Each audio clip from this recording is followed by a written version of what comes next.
In front of me is Xiaomi Redmi 9i, and today I would like to show you how you can connect it using Bluetooth.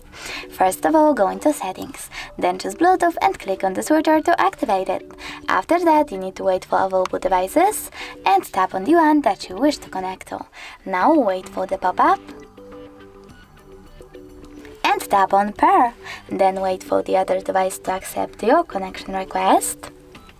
And as you can see, my devices were successfully connected.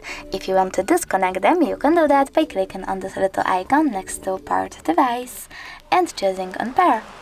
Thanks so much for watching. If you enjoyed this video, leave a like, comment and subscribe. Bye!